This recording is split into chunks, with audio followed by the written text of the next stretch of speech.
विलायत न्यूज़ में आपका खैर मकदम है। सऊदी अरब ने फ़िलिस्तीन की माली इमदाद के बदले इसराइल को तस्लीम करने की शर्त रखी।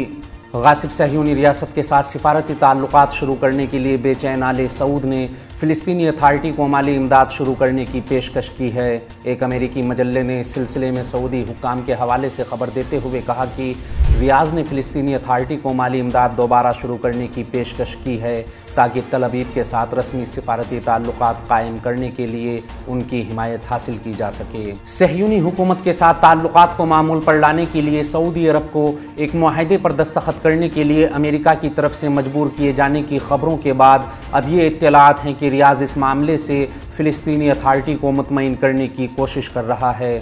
वॉल स्ट्रीट जर्नल ने सऊदी हुक्काम के हवाले से खबर देते हुए कहा कि रियाज ने फ़िलिस्तीनी अथॉरिटी को माली इमदाद दोबारा शुरू करने की पेशकश की है ताकि तल अवीव के साथ सिफारती ताल्लुकात कायम करने के लिए फ़िलिस्तीनी रहनुमाओं की हिमायत हासिल की जा सके। रियाज की जानिब से साल 2021 में फ़िलिस्तीन की इमदाद बंद करने के बाद सऊदी अरब इस उम्मीद पर फिर से फ़िलिस्तीनी अथॉरिटी के सरबराह महमूद अब्बास को माली इमदाद की पेशकश कर रहा है ताकि सहयूनी दहशतगर्द हुकूमत के साथ सिफारती ताल्लुकात कायम करने के लिए फ़िलिस्तीनी अथॉरिटी की हिमायत हासिल की जा सके।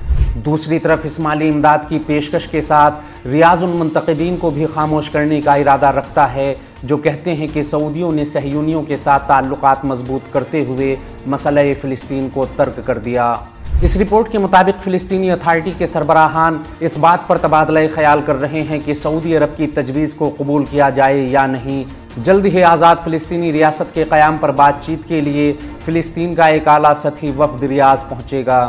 फ़िलिस्तीनी अथॉरिटी को सऊदी इमदाद की बहाली की पहली पेशकश खुद मोहम्मद बिन सलमान ने अप्रैल में महमूद अब्बास से मुलाकात के वक्त दी थी। इससे कबल भी अमेरिकी ज़राए ने दावा किया था कि अमेरिकी हुकूमत का कहना है कि तल अवीव और रियाज के दरमियान ताल्लुकात को मामूल पर लाने के लिए फ़िलिस्तीनियों को अहम रियायतें देने की ज़रूरत है।